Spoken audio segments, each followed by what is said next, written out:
Hello and welcome to MahindraGuru.com's official YouTube channel, and you are watching a new session of For Your Information #FYI where we are going to discuss the history of 3rd February. जी हाँ, 3 फरवरी के दिन क्या घटा था, क्या हुआ था खास, किसको रखना है आपको ध्यान, उन सभी बातों पे चर्चा करेंगे हिस्ट्री गुरु के साथ जो है हमारे इस सेशन में। तो बिल्कुल स्वागत करेंगे हिस्ट्री गुरु का हमारे साथ इस सेशन में, और सारे कैंडिडेट्स का, व्यूअर्स का, एस्पायरेंट्स का बिल्कुल यहाँ पे जल्दी से जुड़ जाइए, देखते जाइए हमारा सेशन, क्योंकि ये आप ही का है, आप ही के लिए है, आप ही की जानकारी के लिए है। फॉर योर इन्फॉर्मेशन #FYI शुरू करेंगे सेशन, लेकिन यस, जानेंगे हिस्ट्री गुरु से कि सर क्यों है ये सेशन इंपॉर्टेंट, और जो हमारा एक फंडा है 365 days in a normal year and 366 days in a leap year, तो क्यों ये महत्वपूर्ण हो जाता है हर एक एस्पायरेंट के लिए। सबसे पहले हम अपने सभी एस्पायरेंट का एक नए दिन और नई न्यूज के साथ में स्वागत करते हैं। तो बिल्कुल ये सारी न्यूज आपके एग्जाम के लिहाज से बहुत महत्वपूर्ण बन सकती हैं,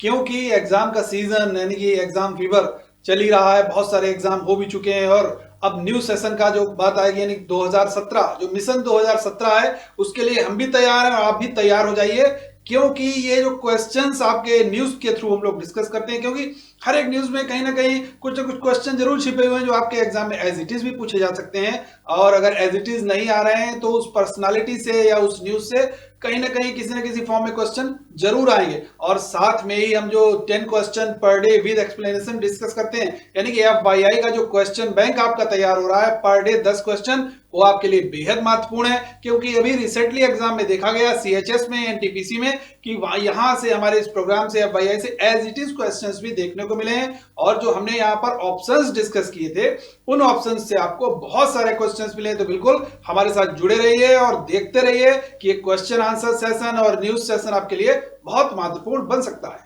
बिल्कुल, क्योंकि जरूरी है यहाँ पे आपका और हमारा साथ, बिकॉज यही आपको लीड आउट करेगा आपके सक्सेस पाथ में। And as we know, upcoming examinations आपको फोकस करने ही है, तो बिल्कुल इसी तरीके से बने रहिए हमारे साथ और देखते रहिए हर एक फॉर योर इन्फॉर्मेशन #FYI का सेशन। बढ़ते हैं, देखते हैं पहली घटना जो घटी थी 1969। 1969 was the year, 3rd February was the day when in Cairo Yasser Arafat was appointed Palestinian Liberation Organization leader at the Palestinian national Congress. तो बिल्कुल यहाँ पे सर सेल्फ डिफाइंड इवेंट है कहीं ना कहीं कायरो में यासीर अरफात का अपॉइंटमेंट, बट यस, आपसे जानेंगे और इसकी इंपॉर्टेंस। बिल्कुल मैम, ये बहुत महत्वपूर्ण न्यूज है और ये न्यूज जुड़ी हुई है फेमस पर्सनालिटी जिनका नाम था यासिर अराफात। अगर कभी फिलिस्तीन, इजराइल, इन सारी कंट्रीज की बात होती है तो वहां पर फिलिस्तीन की बात होती है, तो बिल्कुल नाम वहां पर यासिर अराफात का नाम जरूर आता है। तो इनसे प्रश्न पूछा भी गया और पूछा भी जा सकता है। और ये चूंकि चुने गए थे, एक कांग्रेस, फिलिस्तीनियन नेशनल कांग्रेस के लीडर भी चुने गए थे, ऑर्गेनाइज किया गया था उस कांग्रेस को, अपॉइंट भी किए थे। आज ही का दिन था वो 3 फरवरी और बस था 1969 को। तो इनके बारे में क्या क्या क्वेश्चंस बन सकते हैं, इसके ऊपर हम जरूर बात करते हैं। तो सबसे पहले इनके पूरे नाम के ऊपर जरूर हम बात करते हैं। इनका पूरा नाम क्या था, क्योंकि ये जो भी पॉलिटिकल वर्ल्ड में है और सारे जो पॉलिटिकल क्षेत्र में है, और अगर पूरे इंटरनेशनल ऑर्गेनाइजेशन में या इंटरनेशनल रेफरेंस में इनकी बात करते हैं तो ये यासिर अराफात के नाम से प्रसिद्ध हुए थे। लेकिन इनका पूरा नाम था मोहम्मद अब्दुल रहमान अब्दुल रऊफ अराफात अल कुब्दा अल हुसैनी, लेकिन ये यासिर अराफात के नाम से प्रसिद्ध हुए। फिलिस्तीनी मुक्ति संगठन के अध्यक्ष भी ये रहे हैं और पहले ऐसे व्यक्ति थे जिन्हें राष्ट्र का नेतृत्व ना करते हुए, बहुत इंपॉर्टेंट पॉइंट है, ध्यान से सुनिएगा, पहले ऐसे शख्स रहे हैं जिन्हें राष्ट्र का नेतृत्व न करते हुए भी यूनाइटेड नेशन में भाषण देने के लिए आमंत्रित किया गया था। यानी कि एक प्रथा है कि जो भी राष्ट्र अध्यक्ष होता है वो यूनाइटेड नेशन में स्पीच देने के लिए जाता है, लेकिन एकमात्र ऐसे व्यक्ति थे जो कि राष्ट्र के अध्यक्ष भी नहीं थे, तब भी इनको यूनाइटेड नेशन में भाषण देने के लिए आमंत्रित किया गया था। तो ये आपका महत्वपूर्ण प्रश्न बन सकता है। और दूसरा, 1988 में यूनाइटेड नेशन ने इनको शांति दूत के रूप में भी नियुक्त किया था, तो ये भी आपका महत्वपूर्ण एक क्वेश्चन बन सकता है। और इनको शांति के क्षेत्र के लिए नोबेल पुरस्कार से भी नवाजा गया था। तो यासिर अराफात से आपके लिए बहुत सारे प्रश्न बन सकते हैं, जो मैंने डिस्कस किया आप इसको रिकॉर्डेड मोड में जरूर देख सकते हैं। बिल्कुल, बढ़ते हैं इसी के साथ टू द नेक्स्ट इवेंट जो हुआ था 1809। 3rd February was the day when the territory of Illinois was created by the 10th United States Congress। तो बिल्कुल यहाँ पे again a self defined event, but definitely आपसे जानेंगे कि why is it important for the candidates to remember this event. जैसा कि ma'am हमने पहले भी अगर बराक हुसैन ओबामा साहब का नाम डिस्कस किया था तो वहां इलिनॉइस पर निकल जी के आया था, बिल्कुल बिल्कुल। वहां पर इलिनॉइस निकल के आया था। तो याद रखिएगा ये न्यूज क्यों इंपॉर्टेंट है कि अमेरिका के 10वें प्रांत के रूप में वैधता यानी कि 10वें प्रांत के रूप में मान्यता मिली थी। कब मान्यता मिली थी? आज ही का दिन 3 फरवरी और वर्ष था 1809 को मान्यता दी गई थी। अब ये इलिनॉइस क्यों इंपॉर्टेंट है? क्योंकि सारे लोग जानते हैं बराक हुसैन ओबामा साहब अमेरिका के प्रेसिडेंट रहे हैं और इस समय अगर बात करें तो डोनाल्ड ट्रंप प्रेसिडेंट हैं। डोनाल्ड ट्रंप से पहले अगर टेन्योर की बात करते हैं तो बराक हुसैन ओबामा साहब थे। बराक हुसैन ओबामा साहब अमेरिका के राष्ट्रपति बनने से पहले क्या थे? ये प्रश्न बन सकता है। तो आपका उत्तर होगा इलिनॉइस प्रांत के गवर्नर थे। ये यहां से कई बार क्वेश्चन बना है और ये क्वेश्चन फिर से किसी न किसी एग्जाम में रिपीट जरूर हो सकता है। और बात अमेरिका की आई है तो मैंने कई बार आप लोगों से यह भी बताया कि अमेरिका में कितने राज्य हैं, ये जरूर पढ़ के जाइएगा। और इलिनॉइस का जो बाउंड्री है, चाहे वो साउदर्न पार्ट पर हो, चाहे वो नॉर्दर्न पार्ट पर हो, चाहे वो ईस्टर्न वेस्टर्न पार्ट पर हो, ये सारे जरूर आप मैप में देख करके जाइएगा। क्योंकि देखिए अगर किसी प्लेस का नाम आता है तो वहां पर प्लेस का अगर नाम आया है तो उसका जो भी जियोग्राफिकल बाउंड्रीज हैं, नॉर्दर्न वेस्टर्न साउदर्न ईस्टर्न, तो वहां पर आप जरूर देख के जाएं क्योंकि जियोग्राफी से लिंक करके क्वेश्चन बनाया जा सकता है। बिल्कुल। बढ़ते इसी के साथ देखते हैं आगे बर्थडेज किसके होते हैं। 3 फरवरी को 3 फरवरी के दिन किसकी जन्म तिथि होती है? तो the personality yes which we have today with us that is Raghuram Rajan, the former governor of RBI. 1969 was the year, 3 February was the day when this versatile personality, बिल्कुल हम इनको यहाँ कह सकते हैं क्योंकि इकोनॉमिस्ट हैं, हमारे फॉर्मर गवर्नर रहे हैं और भी बहुत सारी बातें इनसे जुड़ी हुई हैं। जी बिल्कुल। सबसे पहले तो आप सारे लोग जानते होंगे क्योंकि रिसेंटली बहुत चर्चित भी रहे हैं। चर्चित क्यों रहे हैं? क्योंकि सारे लोग जानते हैं इनका पूरा नाम सबसे पहले जान लीजिए, रघुराम गोविंद राजन। रिजर्व बैंक ऑफ इंडिया के गवर्नर रहे हैं कि मतलब बहुत पुराने अगर बात नहीं करते हैं, 23rd नंबर के, जो अगर हम सीक्वेंस में देखते हैं तो 23rd गवर्नर ऑफ आरबीआई यानी कि फॉर्मर रिजर्व बैंक गवर्नर हम कह सकते हैं। क्योंकि अगर प्रेजेंट की बात करते हैं मैम तो उर्जित पटेल साहब जी बिल्कुल वो वहां पर गवर्नर थे जी बिल्कुल, डिप्टी गवर्नर थे जी बिल्कुल, डिप्टी गवर्नर थे। अब वो गवर्नर के फॉर्म में काम कर रहे हैं। तो रघुराम गोविंद राजन साहब का नाम आता है और ये भी कहा जाता है यंगेस्ट गवर्नर्स में आते हैं क्योंकि अभी तक जो देखा गया है वो सारे लोग कहीं ना कहीं 50 से ऊपर 50 एज क्रॉस करने के बाद में गवर्नर बने। लेकिन ये जो रघुराम गोविंद राजन साहब की बात आती है तो यंगेस्ट गवर्नर में भी इनकी गिनती की जाती है। अब इनके बारे में क्या क्या एग्जाम ओरिएंटेड आपसे बातें पूछी जा सकती है। तो सबसे पहला प्रश्न ये बनेगा किस नंबर के आरबीआई के गवर्नर थे? तो आपका आंसर होगा 23 में यानी कि 23rd। दूसरा पूरा नाम मैं बता चुका हूं, रघुराम गोविंद राजन, और ये बहुत सारे इकोनॉमिक सेक्टर में अपना योगदान कर चुके हैं।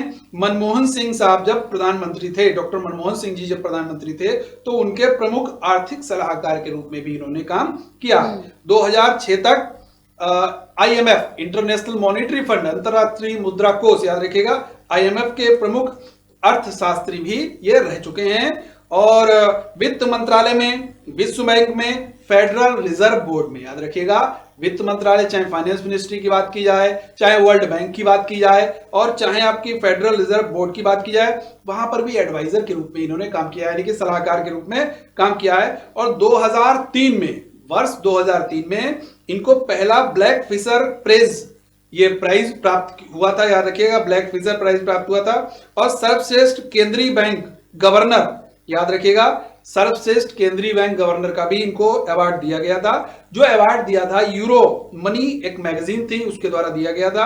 और सबसे महत्वपूर्ण इनसे प्रश्न यह बन सकता है कि वर्ष 2016 में सर्वश्रेष्ठ केंद्रीय बैंकर का अवार्ड दिया गया और उस अवार्ड का नाम था द बैंकर। द बैंकर अगर कभी आपसे पूछा जाए किसको दिया गया था तो रघुराम गोविंद राजन साहब को ये अवार्ड दिया गया था। और सर्वश्रेष्ठ बैंकर के, क्योंकि मैम एक बात यहाँ पे निकल के आती है कि सारे बैंकों को कंट्रोल और रेगुलेटेड कौन करता है? तो रिजर्व बैंक ऑफ इंडिया। तो अगर कभी आपसे आरबीआई के बारे में ये पूछा जाए कि भारत का सेंट्रल बैंक कौन सा है तो बिल्कुल आरबीआई आंसर होगा। आरबीआई का एस्टेब्लिशमेंट कब हुआ था? तो आप सारे लोग जानते हैं 1 अप्रैल 1935 को। अगर आपसे पूछा जाए आरबीआई को नेशनलाइज कब किया गया था तो 1 जनवरी 1949 को उसको नेशनलाइजेशन किया गया।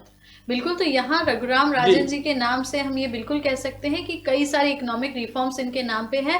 Most influential governor of RBI के फॉर्म में भी हम इनका नाम ले सकते हैं। बिल्कुल, बढ़ते हैं इसी के साथ आगे, देखते हैं डेथ्स की, ऑबिचुरीज की, किनकी पुण्यतिथि होती है आज ही के दिन। 3 फरवरी का जो दिन है, तो बिल्कुल पहली पर्सनालिटी जो हमारे पास वो है CN Annadurai. 1969 was the year, 3rd February was the date when CN Annadurai died, इनका देहांत हुआ था आज ही के दिन।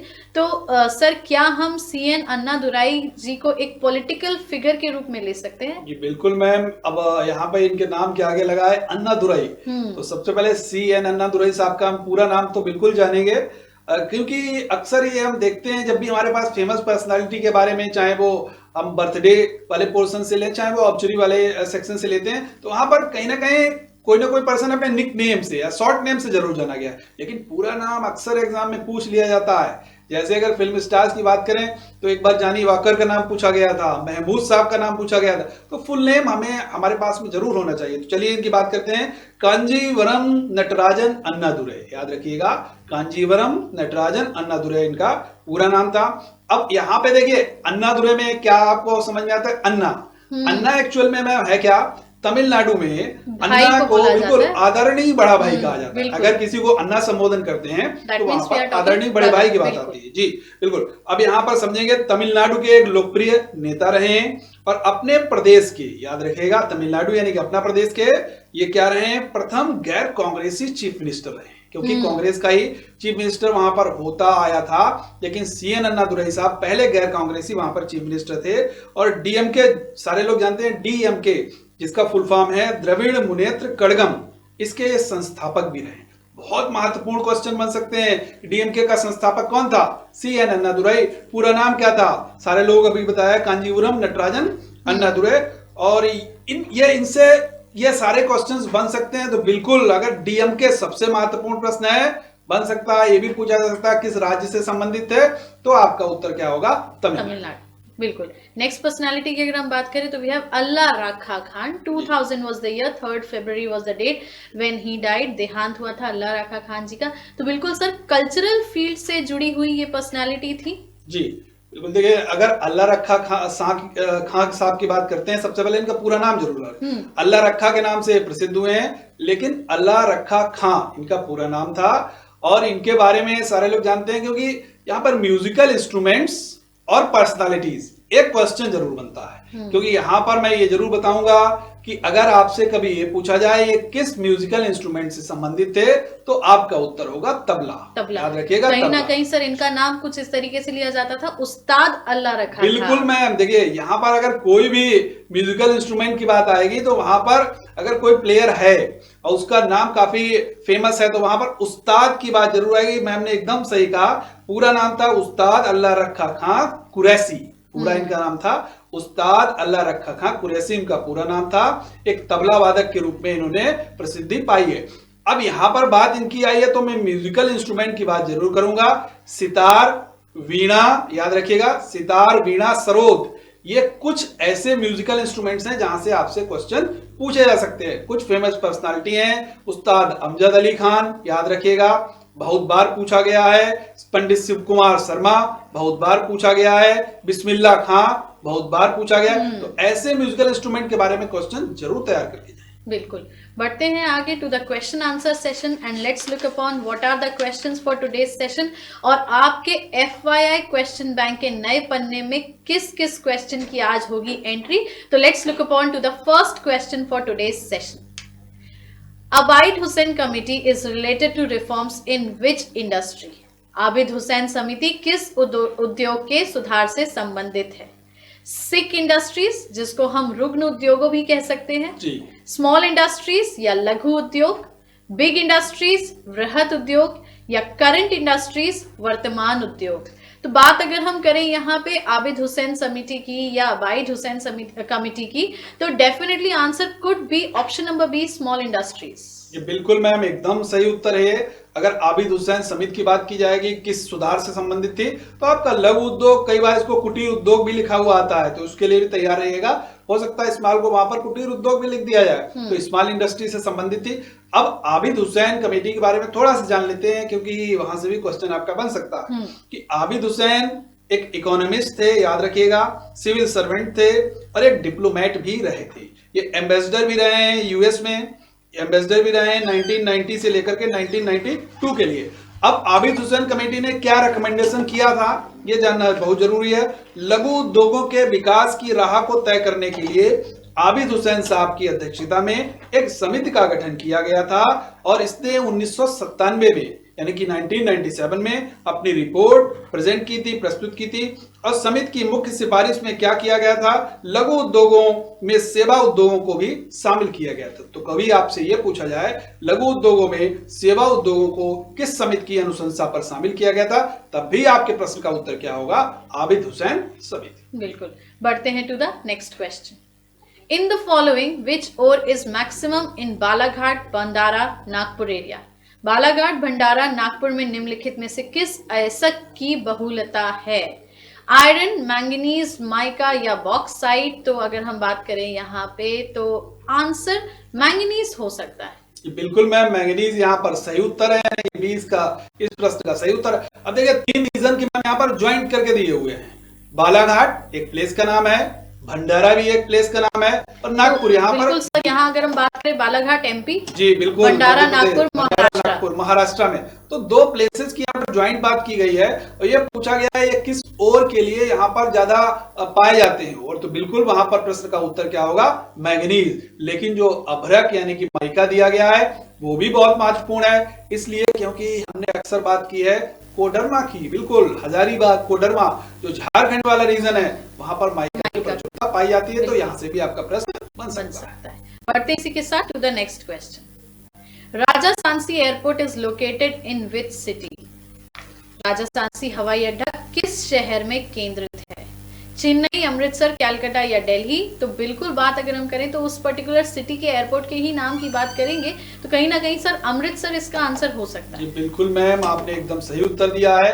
अगर हम राजा सांसी इंटरनेशनल एयरपोर्ट की बात करते हैं तो वहां पर अमृतसर का उल्लेख होगा, यानी कि अमृतसर इस प्रश्न का सही उत्तर है। अब देखिए कुछ इसका नाम भी, बहुत सारे हवाई अड्डा हैं जहां पर नाम पुराना ही अभी तक लिया जाता है, चाहे हम लखनऊ के हवाई अड्डा की अमौसी की बात करते हैं या हैदराबाद की बात करते हैं या मीनाम्बकम की बात करते हैं, सांताक्रुज की बात करते हैं, लेकिन वर्तमान में उनका नाम किसी न किसी राजनेता के नाम पे या किसी न किसी फेमस पर्सनालिटी के नाम पे रखा गया है। और सारे लोग जानते हैं कि अमृतसर शहर के जो संस्थापक थे जिन्होंने स्थापना की थी, श्री गुरु रामदास जी, सिखों के जो गुरु थे, तो उनके नाम पर ही रखा गया है। श्री गुरु रामदास जी इंटरनेशनल एयरपोर्ट के नाम से भी जाना जाता है।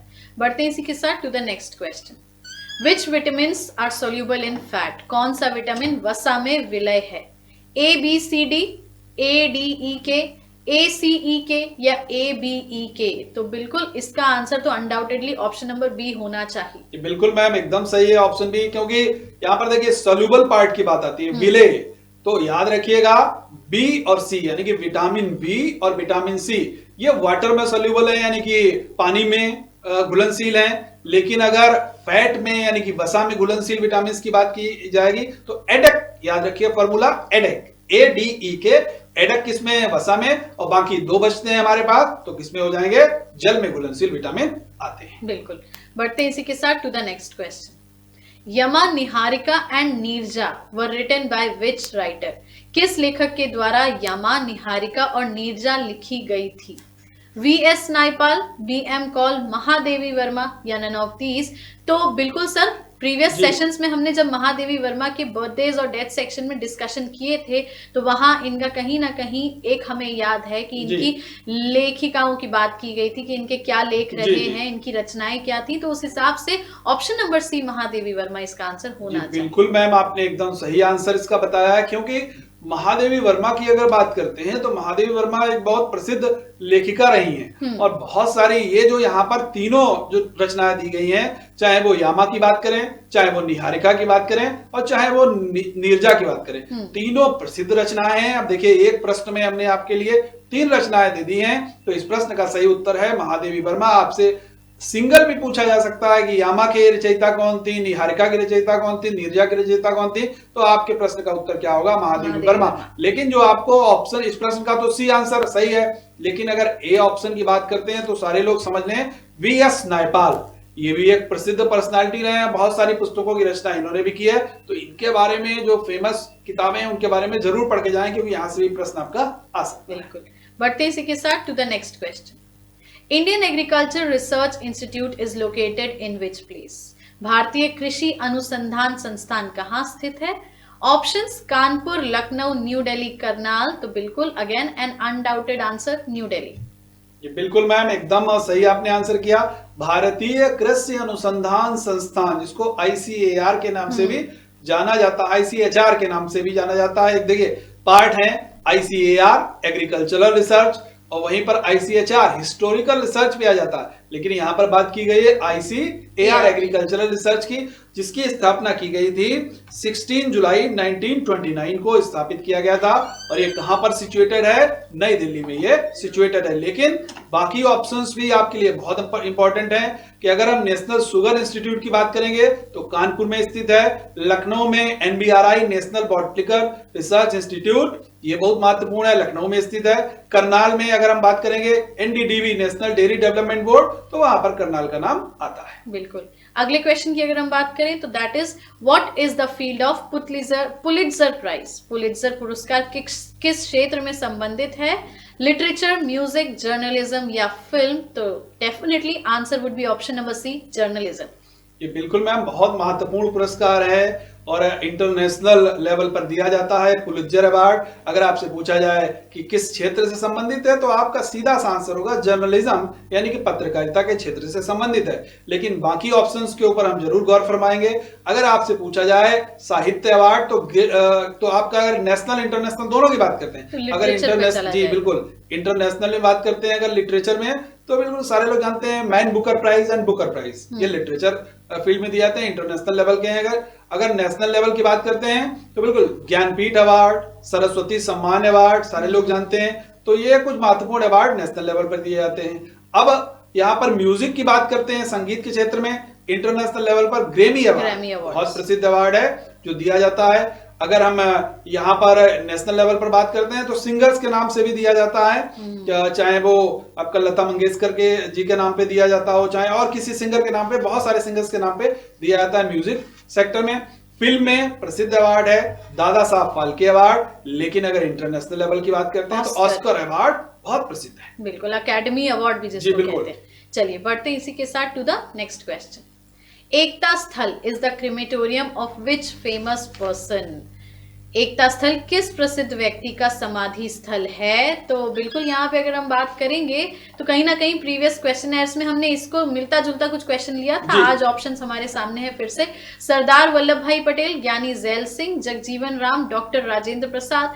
तो लगता है हमको ज्ञानी gel Singh should be the answer. बिल्कुल मैम सही है, और हमने इससे पहले अभय घाट की बात की थी। हाँ, तो बिल्कुल ये याद रखिएगा, ये क्रिमेटोरियम्स जो हैं, जो समाधि स्थल हैं, बहुत इंपॉर्टेंट हैं और लगभग सारी की सारी दिल्ली में स्थित हैं। तो ये एकता स्थल की बात की गई है, इसको याद कर लीजिएगा। ये ज्ञानी जैल सिंह की समाधि है, लेकिन कुछ और महत्वपूर्ण ये क्रिमेटोरियम की मैं बात जरूर करूंगा, समाधि स्थल की बात जरूर करूंगा। नारायण घाट अगर आपसे पूछा जाए किस व्यक्ति की समाधि है, तो वह आपके प्रश्न का उत्तर होगा गुलजारी लाल नंदा। इसको जरूर नोट डाउन करेंगे क्योंकि आपके एग्जाम में पूछा जा सकता है। दूसरा अभय घाट मैं डिस्कस कर चुका हूं, मोरारजी देसाई साहब की। एक और महत्वपूर्ण है निगम बोध घाट, याद रखिएगा निगम बोध घाट, ये कृष्णकांत साहब की समाधि स्थल है। और दूसरा है विजय घाट, लाल बहादुर शास्त्री जी का समाधि स्थल है। तो समाधि स्थल की पूरी लिस्ट है, आपको बहुत जगह मिल जाएगी। और हमारे अगर आप वीडियोस देखेंगे तो वहां पर भी आपको बहुत सारा ये डिस्कशन मिल जाएगा। तो कोशिश यही करिए, जो समाधि स्थल है ये बिल्कुल पूरी तरीके से जो प्रसिद्ध हैं, जैसा महात्मा गांधी की सारे लोग जानते हैं राजघाट, लेकिन बाकी आप लोग नहीं जानते हैं तो उनको जानने की कोशिश जरूर करिए। एक क्वेश्चन यहाँ से जरूर बन सकता है। और ज्ञानी जैल सिंह की अगर हम बात करें तो सर ये हमारे फॉर्मर प्रेसिडेंट रहे। बिल्कुल, ये राष्ट्रपति रहे हैं, 7वें नंबर के हमारे राष्ट्रपति रहे हैं, तो इसलिए ये याद करना भी इम्पोर्टेंट है। चलिए बढ़ते हैं इसी के साथ to the next question. Temple of Kandariya Mahadev is located in which place? Kandariya Mahadev मंदिर कहाँ स्थित है? मुंबई, औरंगाबाद, खजुराहो या जबलपुर? तो टेम्पल ऑफ कंदरिया महादेव की बात हो रही है। कंदरिया महादेव मंदिर कहाँ पे है? तो हमें लगता है सर ऑप्शन नंबर सी होना चाहिए इसका आंसर। जी बिल्कुल मैम, एकदम सही है। ये भी अगर बात करेंगे तो मध्य प्रदेश की बात है। बिल्कुल। कंदरिया महादेव बहुत प्रसिद्ध मंदिर है और खजुराहो जानते हैं कि चंदेल राजाओं के द्वारा बनवाए गए वहां पर मंदिर हैं। तो देखिए खजुराहो की बात आई तो ये भी पूछा जा सकता है कि राजाओं के द्वारा बनाया गया, तो वहां पर आपका आंसर चंदेल राजा होगा। अब यहाँ पर कंदरिया महादेव मंदिर की बात आई है तो जरूर बताएंगे।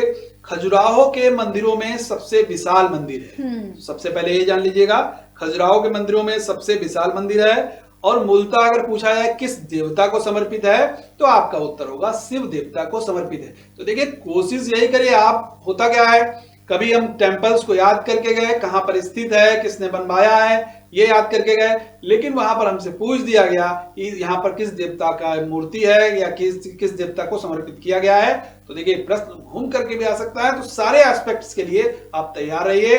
ये पूछा जाए तो आपका उत्तर होगा शिव जी को समर्पित है। बिल्कुल सर। खजुराहो के लिए यहाँ पे अगर हम एक चीज पूछे तो क्या खजुराहो को सिटी ऑफ टेम्पल्स कहा जाता है? मैम सिटी ऑफ टेम्पल्स अगर एक स्टेट के रेफरेंस में बात करते हैं तो वहां पर बिल्कुल कहा जाता है, क्योंकि हमारे इंडिया में बहुत सारे सिटीज में बहुत सारे टेम्पल्स हैं। स्टेट अगर की बात करेंगे तो वहां पर मध्य प्रदेश में कह सकते हैं कि वहां पर सिटी ऑफ टेम्पल्स उसको कहा जाता है। अच्छा, मतलब राज्य स्तर पे हम बिल्कुल कह सकते हैं। चलिए बढ़ते हैं इसी के साथ to the next question. Who was the founder of Dilwara Jain मंदिर या Dilwara Jain temple in mount Abu, that is Rajasthan. Mount Abu Rajasthan में दिलवाड़ा जैन मंदिर किसने बनवाया था? चंदेला रूलर्स, वस्त्रपुल तेजपाल, चोला, गंगदेव या परवेज शाह? तो अगर हम बात करें तो यहाँ अगेन थोड़ा सा कॉम्प्लिकेटेड क्वेश्चन है, आंसर शायद हमें कंफर्म नहीं पता, लेकिन फिर भी हम जाना चाहेंगे सर वस्त्रपुल तेजपाल के साथ। बिल्कुल मैम एकदम सही है। अगर हम बात करेंगे माउंट आबू की, राजस्थान में स्थित है, वहां पर दिलवाड़ा के जैन मंदिर हैं, याद रखिएगा जैन मंदिर हैं। किसके द्वारा बनवाए गए थे? तो वास्तुपाल और तेजपाल नामक जो शासक थे इनके द्वारा बनवाए गए थे। अब इसके बारे में कुछ चीजें जानना बहुत आवश्यक है। देखिए सबसे पहले याद रखिए दिलवाड़ा जैन मंदिर में 5 मंदिरों का एक समूह है। अच्छा। आपसे कभी ये पूछा जाए कितने मंदिरों का समूह है तो आपके प्रश्न का उत्तर होगा 5 मंदिरों का समूह है कहाँ स्थित? अब आरएएस की जो लोग हमारे एस्पायरेंट जुड़ते हैं हमारे साथ में, राजस्थान एडमिनिस्ट्रेटिव सर्विसेज, वहां की जो तैयारी कर रहे हैं बिल्कुल याद रखेंगे। आरपीएससी यानी कि राजस्थान पब्लिक सर्विस कमीशन की जो लोग तैयारी कर रहे हैं बहुत इंपॉर्टेंट है। आपसे ये भी पूछा जा सकता है कि माउंट आबू में जो दिलवाड़ा के जैन मंदिर हैं वो कहां पर, किस जिले में है राजस्थान के? तो देखिए याद रखिएगा राजस्थान के सिरोही जिले के माउंट आबू में ये मंदिर स्थित हैं और जैन तीर्थंकरों को ये सारे मंदिर 5 मंदिर समर्पित हैं। इन मंदिरों में विमल वसई मंदिर, याद रखिएगा बहुत प्रसिद्ध मंदिर है विमल वसई मंदिर, जो कि जैन धर्म के प्रथम तीर्थंकर को समर्पित किया गया है। तो इस तरीके के क्वेश्चंस जो ये आर्किटेक्चर और कल्चर से जो क्वेश्चन आते हैं उनका बैकग्राउंड हिस्टोरिकल होता है, तो वहां पर सारे हमारे एस्पायरेंट जरूर ध्यान देंगे, क्योंकि हो सकता है कि जो क्वेश्चन हम पढ़ के जा रहे हैं उस क्वेश्चन में एक और क्वेश्चन छिपा हो। जैसे मैंने अभी यहाँ पर डिस्कस किया, अगर आपसे पूछा जाए कि राजस्थान के किस जिले में स्थित है तो आपके प्रश्न का उत्तर क्या होगा? सिरोही जिले में। दूसरा मैंने यहाँ पर एक और एस्पेक्ट बताया है, वो क्या बताया है कि यहाँ पर मैंने एक चीज ये बताई है कि अगर कभी आपसे पूछा जाए कितने मंदिरों का समूह है तो वहां पर उत्तर होगा 5 मंदिरों का समूह है। जो विमल वसई का मंदिर है वो प्रथम तीर्थंकर जैन धर्म के उनको समर्पित किया गया है। बिल्कुल। और माउंट आबू का जो यहाँ नाम निकल के आया है, तो क्या बिल्कुल सर इसको हम राजस्थान का हिल स्टेशन कह सकते हैं? बिल्कुल मैम, हिल स्टेशन भी कहते हैं राजस्थान का, और कह सकते हैं कि वहां पर सैलानी जो घूमने के लिए जाते हैं बहुत सारे टूरिस्ट बहुत सारे जाते हैं, और इसीलिए वहां पर इनकम भी राजस्थान की जो मैक्सिमम, अगर मैम मैक्सिमम राजस्थान हो गया, उत्तराखंड हो गया, कुछ ऐसे स्टेट्स हैं जहां पर टूरिज्म को बहुत ज्यादा बढ़ावा भी दिया जाता है और कहीं ना कहीं उस स्टेट की इनकम भी टूरिज्म के ऊपर वहां पर डिपेंडेंट होती है। बिल्कुल। तो इसी के साथ आज का हमारा for your information #FYI session को यहीं विराम देंगे। फिर मुलाकात होगी आपसे नए सेशन में फॉर योर इन्फॉर्मेशन #FYI में, जहां हम उस दिन की घटनाओं पे और बिल्कुल आपके फेवरेट क्वेश्चन आंसर्स को इंक्लूड करेंगे, ताकि FYI क्वेश्चन बैंक का एक नया पन्ना और जुड़ सके। लाइक करना मत भूलिएगा इस वीडियो को। If you have like the content and got all the question and answers very easily, keep on commenting, telling us your requirements so that we can work upon, and yes, do not forget the subscription of our channel if haven't subscribed yet. तब अगली मुलाकात तक खुश रहिए, ख्याल रखिए, पढ़ते रहिए, and do not forget your success is our success. Thank you so much.